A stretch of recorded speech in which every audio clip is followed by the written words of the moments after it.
Hey guys, thanks for clicking. Today we're doing a starter. This is on a 2004 Chevy Tahoe, but I think most Chevy engines, the 5.3, the 6 liter, it's pretty much the same thing. I think, I don't know, maybe somewhere around 2000 to 2008 should be almost identical. So let's take a look at what we have, see what we're gonna do. All right, first things first, let's take a look. All right, for all you know-it-alls out there, you do not have to remove the wheel, and you do not have to remove the wheel liner, but it makes it a whole lot easier. You can totally see the starter and the solenoid. It's right there. Gives you a lot more room, gives you a lot more light. So if you don't want to do that, by all means, don't do it. I did it because I like to make things a little easier for myself. So first thing we're going to do is disconnect our battery. Yes, I know.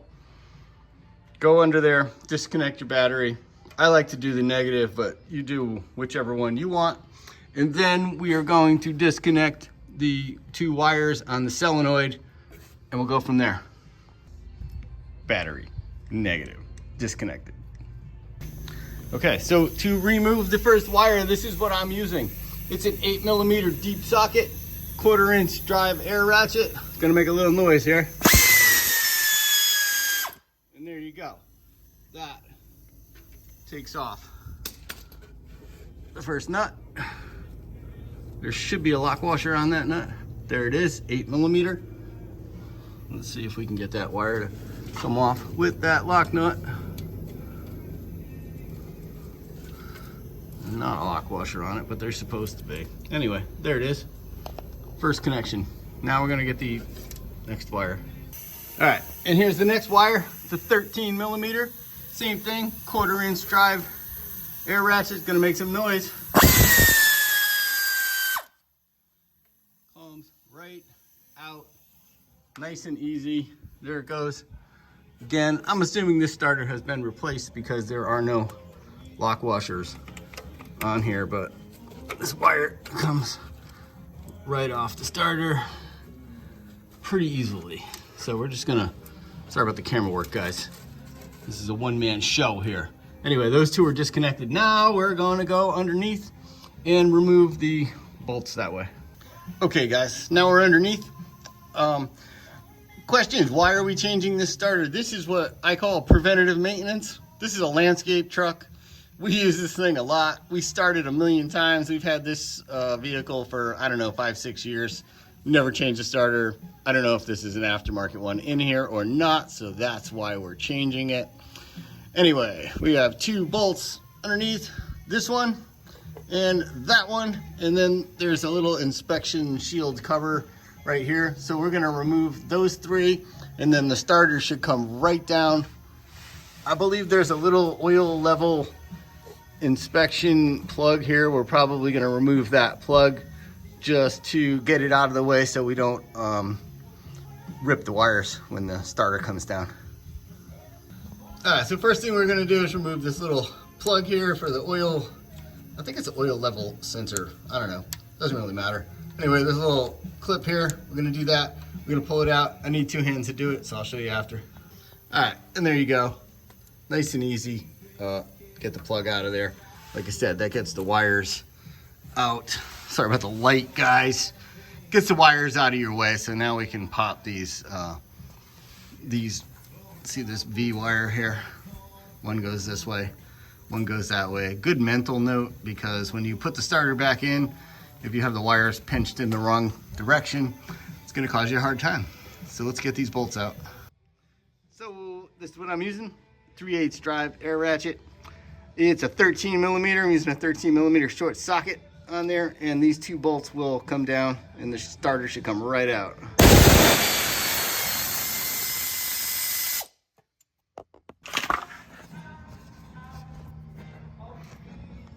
All right, we got one out, so now we are gonna remove the second bolt. Holding the camera and doing this, you gotta watch because the starter might fall. Chances of it falling out are slim to none, but it will come down loose, so here we go, a little noise.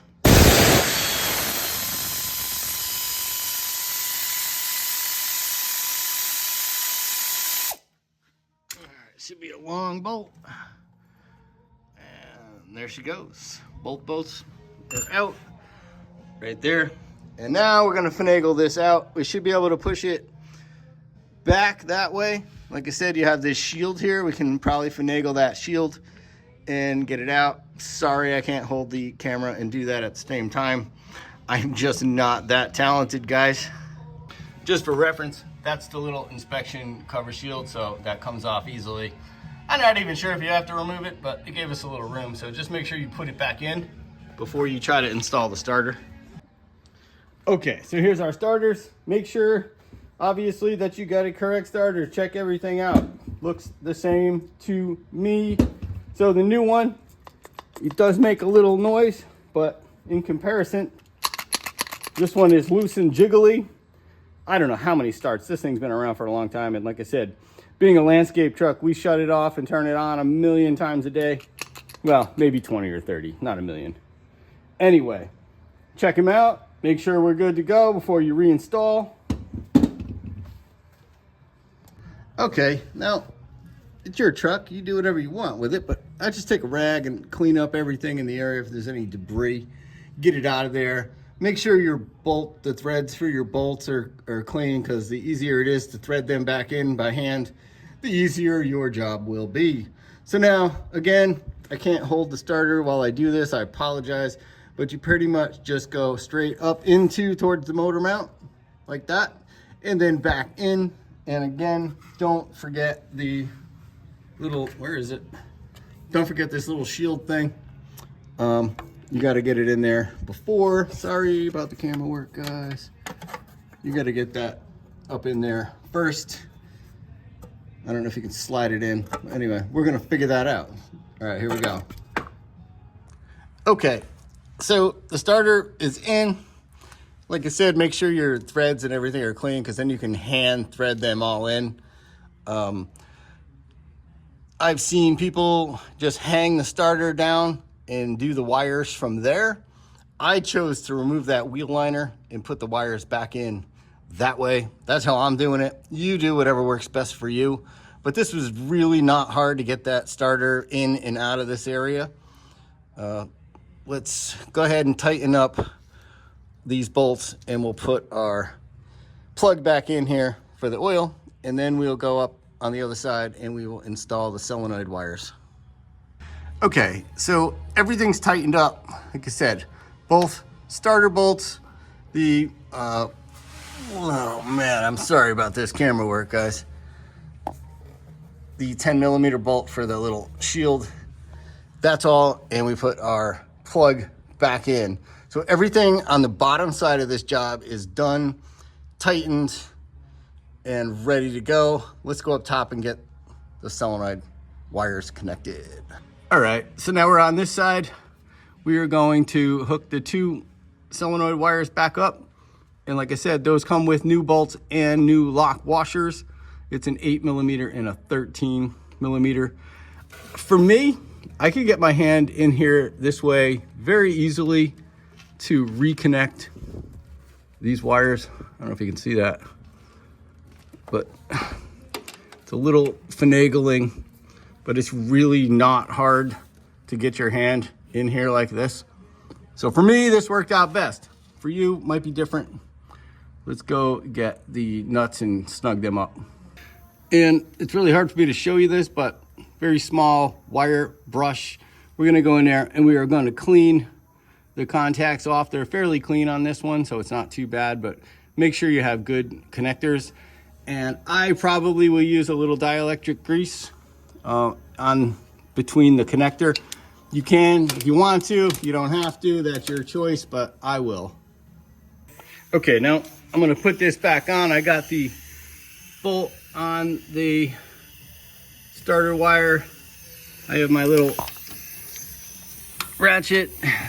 I'm doing this with one hand, I apologize, but it's pretty easy to get to. Nice and tight. There you go. You can use a wrench or a ratchet. Sorry about this crazy camera work, guys, but like I said, it's a hard spot to get into and film at the same time. but it's very easy to get these wires hooked back this way. All right, so the wires are in there, they're hooked up. Last, we got to put our heat shield back on.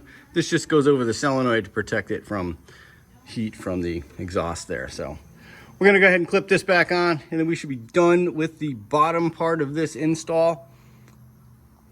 All right, and then reconnect your battery cable, and then you should be good to go to test your starter. All right, guys, so we're all set. We're ready, and for the moment of truth. Perfect. All right, folks, so that's it. I appreciate you watching. I hope this video helped. It's not a difficult job to do. Like I said, again, mentioned it a couple of times. I took the wheel liner out. It was really easy to get to the wires and the nuts on there. Not, like I said, not a very difficult job to do. So you can definitely do this one yourself. Hope it helped. Check out the links in the description below for the products for this truck. Thanks. Peace, everybody.